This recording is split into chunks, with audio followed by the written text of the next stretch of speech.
All right, everyone. Well, welcome. I am so excited to talk to our guest speaker today. I'm introducing to you Lisa Levine, and Lisa is a certified life coach and health coach, and she's the author of Midlife No Crisis, an audacious guide to embracing 50 and beyond.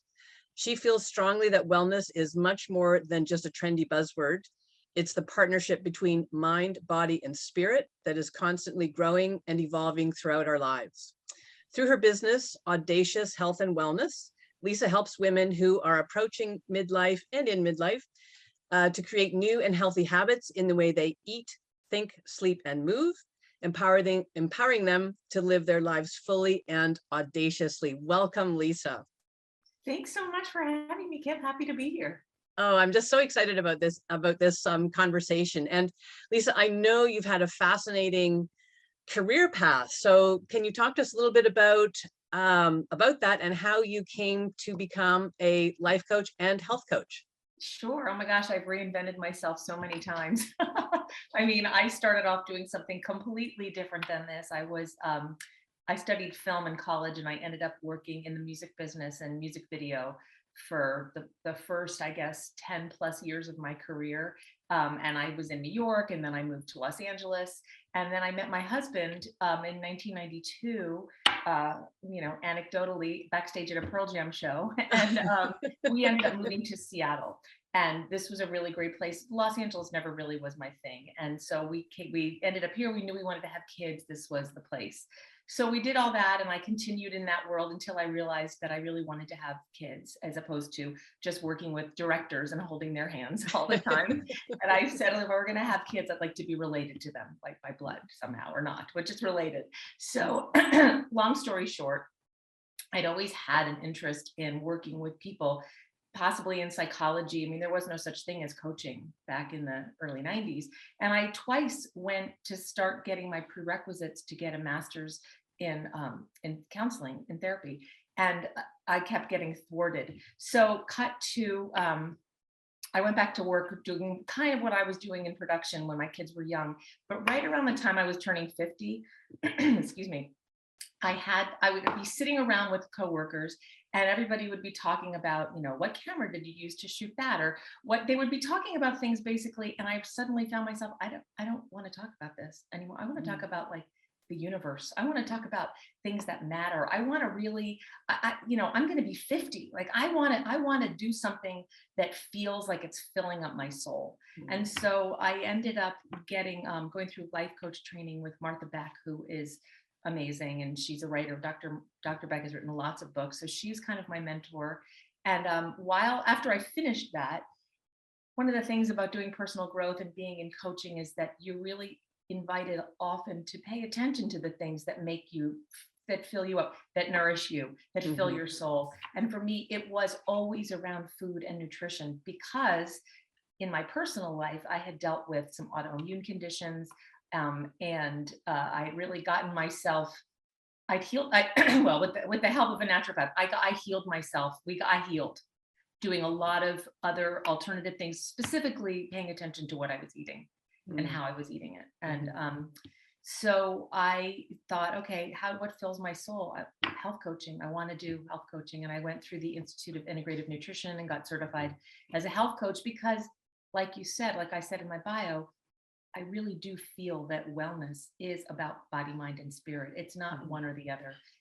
Everything is shifting and changing for us all the time. And it is a partnership for sure.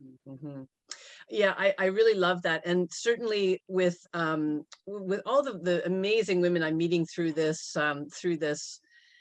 event, that comes up over and over again, that we women, when we get to these middle years, we just feel like, I've got to start, number one, taking better care of myself, prioritizing myself and my own needs. And a big part of that is nourishment. And like you, I had a health issue in my mid 40s, hypothyroidism, came out of the blue for me, and it was devastating for a period of time. And it was a big part of my journey back to wellness was addressing food and just becoming aware of things. I had no idea that soy was not good for the thyroid, for example. That was completely new to me. And when I started looking, I couldn't believe how many foods contain soy in them. So you make reference to food and mood in the work that you do. So can you talk to us a little bit about that? What's the relationship between food and mood, and why is that so important for us midlife gals? Well, let me explain it this way. One of the things that I learned when I was going through my health coach training is that basically we have there's two kinds of food. There's the food on your plate, and and then the food of your life. So essentially, there's your primary food and your secondary food. So your primary food are the things that feed your life, your career, your spirituality, your relationships, your hobbies, how you move, all of those things. And then the secondary food is the food that's on your plate. So if you're eating food that's on your plate that is basically draining your energy, if it's giving you brain fog, if it's making you feel bloated, if it's making you feel tired, then that's not giving you the kind of energy that you want, that you need to do the things that fill your life up. And again, if you have a job that it feels like it's soul sucking, if you're in a relationship that is really taxing, you're not necessarily going to have the same amount of energy or initiative to eat in a healthy way. You're just going to be like, whatever, I just have to do something that's fast. I'm not paying attention to that. And so it's a balance. And so paying attention to the food that we eat influences our mood, and paying attention to our mood influences how we eat.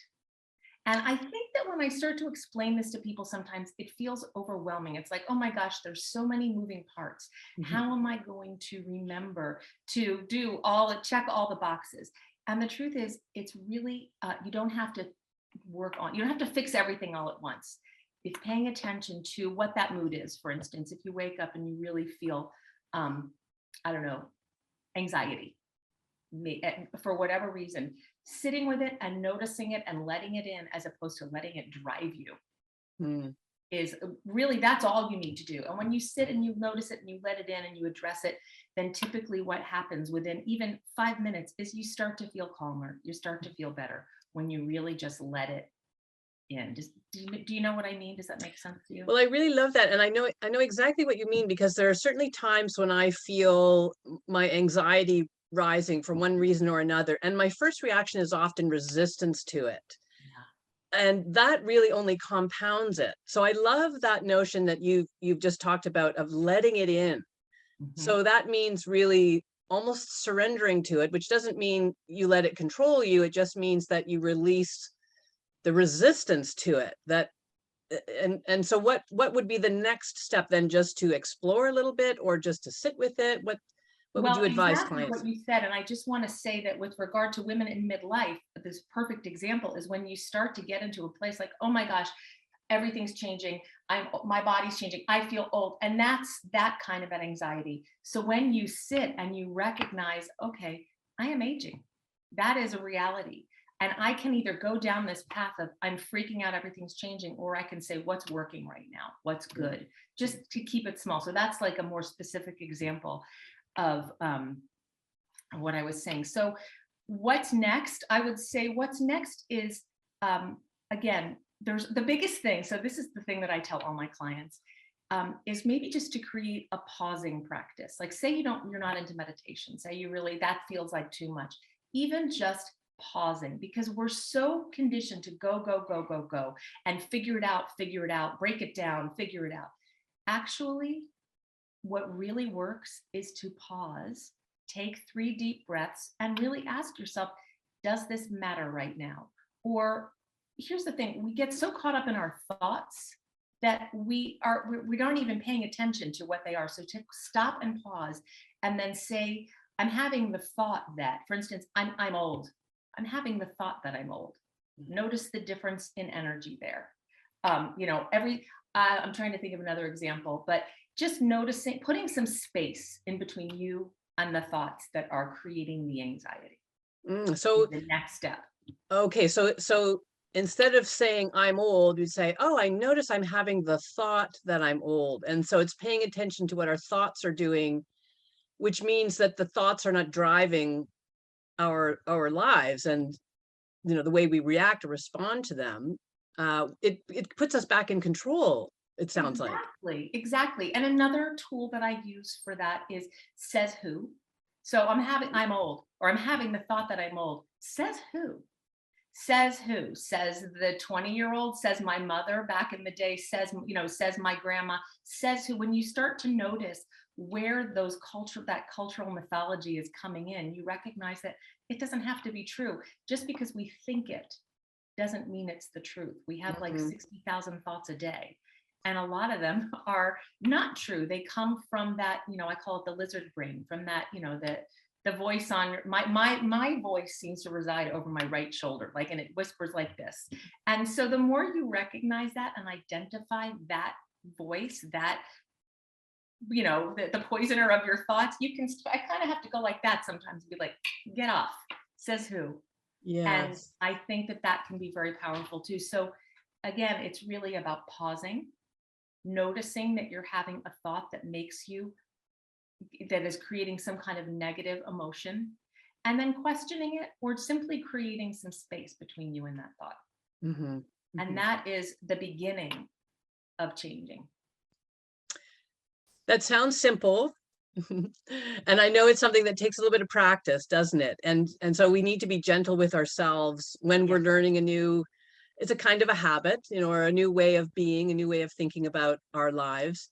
Um, and I'm the kind of person that I like things to happen. If I make up my mind about something, I just want it to happen right now. I've not been known for patience, but this is something that we really need to be gentle, to be patient, to understand it's a process. There's no right or wrong here. It's just this is what's going to support and uplift us more. And certainly, I help my clients and ask the question, is this serving you? Just pause for a moment and ask, is it serving you to feel that way? Because the thoughts we have, we feel them in our bodies instantly, don't we?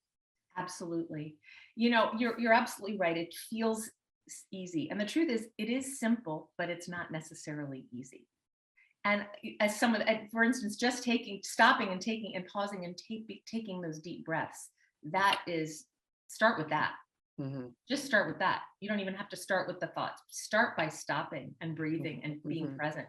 3 breaths that just locate you. You can locate yourself where you are in that moment. And Hmm. sometimes that's enough Yeah. to help you to move on. And another, what is this serving you? That's a great question. I often also encourage my clients to say, does this feel like love? What feels like love? Mm. And you'll notice when you start to do that, that a lot of the times, we notice the way that we talk to ourselves does not feel like love. We would never talk that way to our children, to our partners, to our best friends, never. But it doesn't feel like love. So Yeah, change that's so that. true. Yeah, that is really, really true. And wow. Well, um, so we distinguish between getting back to food and nourishment, and I know you're focused on the holistic sense of nourishment, but specifically around the foods we eat. And one of the challenges for us is that there are so many diets out there that proclaim to be the answer, paleo and keto and low carb and on and on and on. And each one seems like it's going to be the answer for lots of people. What's the problem with those, or what are the challenges with them, and why is thinking in terms of nourishment rather than dieting a better, more self-supporting way to go? Well, it's such a big question, but I'm going to answer parts of it. So, first of all, um, the big thing is that, well, we all know that diets don't work, and they will. You can go and read the literature. Diets, you can lose weight, but there's a huge percentage, and I don't remember what the number is exactly, of people who gain the weight back. So diets, when you think about it in terms of the diet industry and how, I mean, they're out to make money. That's their job. It's our job to advocate for ourselves. And so I often like to think about that as like, who are you buying into? Who are you selling yourself to at this point? So there's that. But also, no one diet is going to work for every person. We're all bio individuals. We're all different. And so knowing that, it's much more worth your time and your energy to pay attention to what works for you.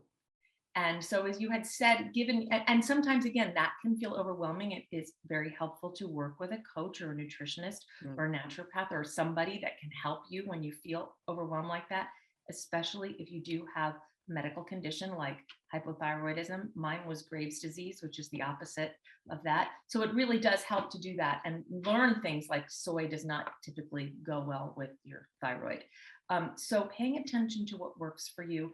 And then the other thing, it's very important as an advocate for your own health to read labels, to become an avid label reader, because again, the people who are marketing the food and selling it to you, that's their job to make money. It's not their job to take care of you.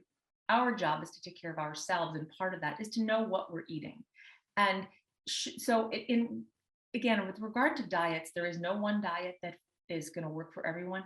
However, there are certain foods that across the board are going to be aggravating and inflammatory. Mm-hmm. And the biggest offender in this case is refined sugar. Mm-hmm. And, a lot of people get very precious, like, don't take my sugar away. And I don't take anything away from anybody as a coach, but noticing where sugar shows up in all your foods. You don't need sugar in your tomato sauce and, in your jarred tomato sauce. You don't need sugar in your meat. You don't need, the sugar doesn't belong in a lot of places. So starting to notice how much sugar you're eating, that alone can just impact you, your health, your mood, all of it tremendously. And that is probably the number one food rule that I would say works for everybody. Yeah. So you've talked about noticing the impact when we consume something, let's say a product like a jar of a tomato sauce that contains sugar. What I think we get really good at ignoring the signals our bodies send. Mm-hmm. What should we look for? What should we be paying attention to? And I think part of the problem is that we're often in such a hurry. I know I am. Often eating a meal is a kind of an inconvenience. In a busy day, I've got to stop and eat something because I'm getting hungry, but I've got to get on to the next thing. And I'm sure that's contributed enormously to our nourishment issues. But what kinds of things should we look for or pay attention to in our bodies if we've consumed something that isn't going to be good for us? Well, the number one is bloating, gas, belching. That is a clear issue that there's a digestive problem going on. But what happens is that does create other things like anxiety, irritation, brain fog, and then other physical things like itchiness, itchy eyes, but mostly just itchy and uncomfortable. It's something is out of balance if that's what you're feeling. And so a lot of times when I work with clients, I'll have them just do an experiment. We'll do a 30-day experiment, and we'll eliminate one potentially inflammatory food group. Usually dairy or gluten is in that category, and typically sugar, but we'll take one. And I have almost never has anybody come back and said, that's not working. People start to feel better. They start to sleep better sometimes. Their clothes fit differently. They feel more focused. Everyone is different. And so again, you just kind of have to really be paying attention. But 30 days is about you can really notice it after that. And then I'll encourage them to add the food back in, but very slowly. Very much like a Whole30, like adding it in once. You can add it in for every meal and then stop again for 2 more days. Mm-hmm. And then notice what the feelings are. And so what that does is it empowers you. It would empower you to go, okay, when I eat dairy, this is how I feel. It doesn't mean you never have to eat dairy again. You just now know, and you get to decide. You get to decide how that goes. And sometimes you'll eat it and maybe sometimes you won't. And sometimes it takes a bunch of times to remember, oh, right, oh, dang it. Pizza. I love pizza. I want to eat pizza. And, nobody's going to take away your pizza. Although honestly, from when I first learned about, food groups and how this worked, there were very few alternatives. And nowadays, there are so many things out there that are gluten-free and dairy-free or sugar-free. There's so many alternatives. I think there was no such thing as stevia 25 years ago that I knew about. And now, instead of sweetening my, iced coffee with sugar, I use a few drops of stevia, and it's fantastic. And Mhm. that's another thing. For some people, it's a coffee situation. I don't know about you, but like for people are so in love with their morning coffee, and I get it. It's a routine. It's the way you greet your day, and it's like I can't imagine having my coffee without sugar or without half and half.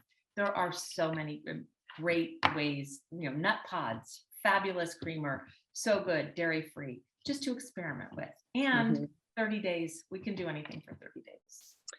I remember once hearing someone recommend that when we shop, most of what we buy at the grocery store should come from the perimeter of the store.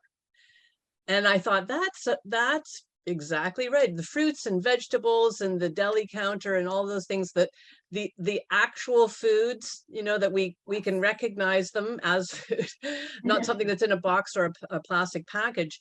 And then I would add to that the perimeter of the store plus that one aisle, because there's often one aisle in the store that has the gluten-free and Right. those products. So yeah, and it can be so tempting because the foods that we know are not good for us can be so beautifully packaged, I and know. And they're tasty. And they and taste tasty. good. But I mean, when you are going down those other aisles, when reading the ingredients, if it has a very long laundry list of ingredients, then I would say look for an alternative.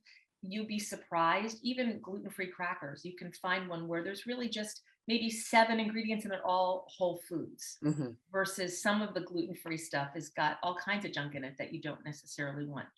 If it's got more than 7 ingredients, I would say 7 or 8 ingredients, look for an alternative.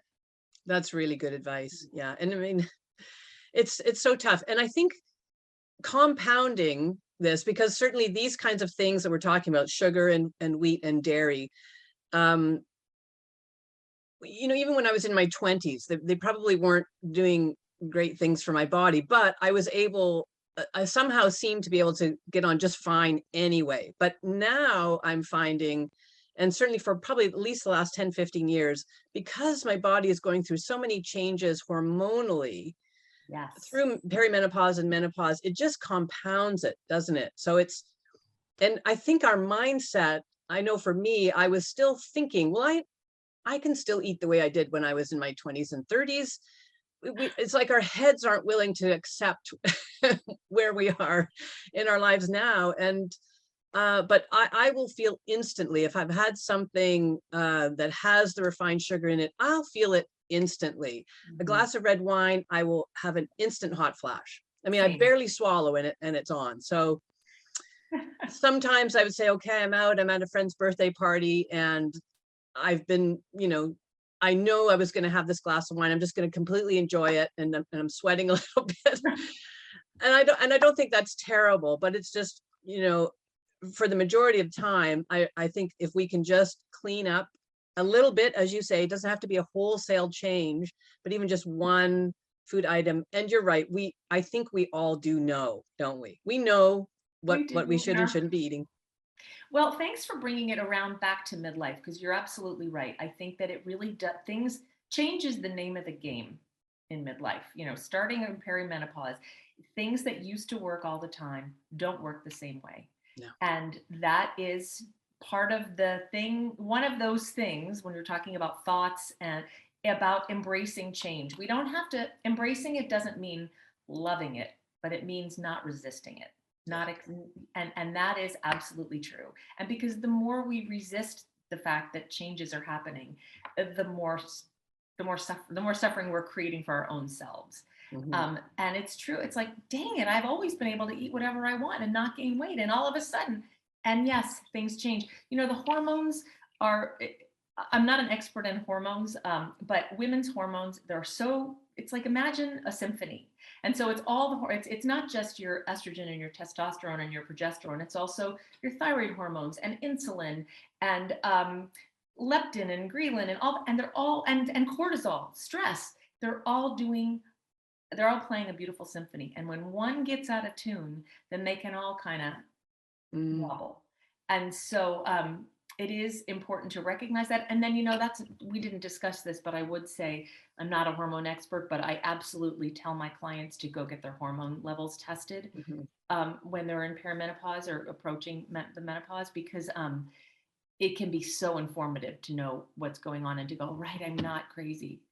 That red Yeah. wine really is giving me I do. And you can make some shifts. And yes, but if all you have to give up is red wine, that's, when you think about it, there are so many good whites out there. That's right. Yeah. Well, I've become a gin and tonic girl, so it's been fine. It's been fine. I've coped. I know. I discovered Vino Verde, and I was like, oh, okay, I can do this. I can do That's this right. because red Yeah. was And I mean, that's the thing to understand is that it's a, yes, these changes are happening in our bodies, and it can be a sort of a beautiful part of our life's journey if we let it. And so we change some of the ways we relate to food and the things that we consume, and maybe it means we discover new things that we love. 100%. Yes, Yeah. exactly. Which is going to take me back to nourishing. So, because the more nourished that we feel, the less likely it is that we'll wander off for a quick distraction in the form of Mm, food that we're usually not even hungry for in the first place. yeah. And so, I do think that at every age, but specifically for women at our age, because it is a crossroads in so many ways, whether you are in a career you've been in and you suddenly go, this is not filling my soul, or Mhm. your kids, you have kids and they're exiting, for whatever reason. There's, in addition to hormonally changing, we're just at a time where there are lots of other changes. And also, for me turning 50 again, it was just like, what's important, what Yeah. matters, what do I really care about? So nourishing yourself is important. And there's, again, starting with that pausing. And Mm, what the pausing and the breathing does is it activates your parasympathetic nervous system. mhm. And so that, just getting into that frame of being, can help you be in touch with what it is you feel is lacking, what you want to be. What if so for instance, if you stop and you take 3 deep breaths and you put your hand on your heart, which also helps to activate the parasympathetic, Mhm. Mhm. and then you can say, what am I want right now? What am I craving? And honestly, I don't know about you, Kit, but when I do that, typically I get an answer in my head, and it's rarely ice cream.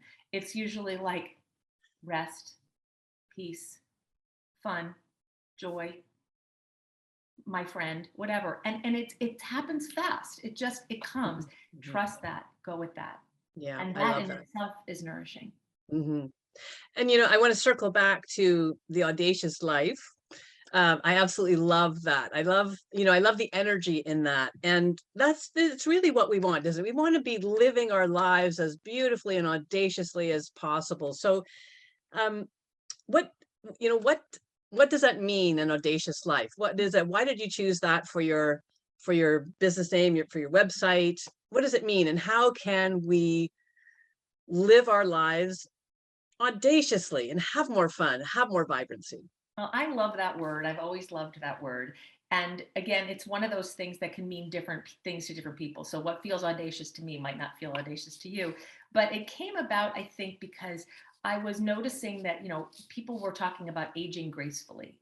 And to me, it kind of smacked of like, be quiet and don't make a fuss. Mm, When we're so trained as girls and women to just not rock the boat, to go with mhm, it, it's only recently that you see things like, be a badass, or, so my version of that was, I don't want to age gracefully. I want to age on my own terms. I want to age audaciously. I might be sassy sometimes. And I got a potty mouth. I might throw out some F-bombs. And I want to do things that feel adventurous and audacious. And maybe other people might go, what the hell is she doing? If it feels good to me, it mm, doesn't matter. So I want to live life closer to that audacious edge. And I encourage everyone to do that, and to discover what feels audacious to you, what always feels like, I could never do that. Like, could you? And mm, so I just recently did this, what felt audacious to me, which was, I went and took myself for 2 weeks to Mexico. I'd never been to Mexico. I mean, I was probably the only person on the left coast of America, North America, who had never been to Mexico, but I'd never been. And I'd never gone anywhere for 2 weeks without my husband or my children since I was with them. In fact, I think the last time I went anywhere tropical like that by myself was when I met my husband in Hawaii. So I found this place, I called the Modern Elder Academy. and went there for 2 weeks by myself. It felt incredibly audacious, and it was a game changer for me. I came back feeling so empowered and replenished and revved up and ready to go. It felt great. Well, I love that. I love that sense of adventure. And I think you're right. You really hit on something important, and that is that audaciousness, audacity, that will mean different things for different people. And for some, it might be putting on the loudest possible clothing we can find and going out and just being large in our community. And for others, it might be, you know, wearing a top that's maybe cut a little lower than we're used to. I mean, it can be anything at all. And it's just to try a little bit, experiment a little bit. And this is a big reason why I wanted to put together this masterclass, was just to encourage women everywhere to live vibrantly, audaciously, to bring a little wild into their lives, along with the wisdom, because we do have wisdom. I mean, talking to you, you're so knowledgeable. It's just wonderful. And you're so generous to share your time and your expertise here. But if there's one message, you know, and the reason that I wanted to interview is that you just have such a vibrance, and you are an audacious person. I love that. You're a beautiful example for us. And I'm just so grateful that I've come into your orbit as well. Thank you So so thank much. you. I feel the same. You know, it is true. It does, and sometimes audacity can just be doing something that feels brave and unknown. Like, you know what, going. I don't know what I'm going to do today, but I'm going to leave my phone at home, or I'm going to turn my email off, and I'm going to go downtown, and I'm going to sit on a bench until I decide if I want to go right or left. And then I'm going to go right, and I'm going to just kind of go spend 3 hours seeing, or a day, and seeing where you end up. And that feels scary, audacious. I could never. But it's unbelievable what could happen. And, you know, it doesn't necessarily involve getting on a plane. That's right. That's right. Oh, I love it. Lisa, I could talk to you for hours. I just know I could. But I'm gonna sort of bring this around to a close. But I'd like you've got a beautifully generous gift that you're offering to our audience. So can you tell us a little bit about it? Yes, yes. So I wrote a book called Midlife No Crisis, an audacious guide to embracing 50 and beyond. And so I am offering the first 2 chapters for free, and you'll be able to download those and read them at your will. And it's full. The chapters are short by nature. They're short and digestible on purpose, because when we feel like we're in a midlife crisis or transition, it can feel really overwhelming. And so these chapters are short. You can kind of leave it. It's like having a life coach on your nightstand. Yeah.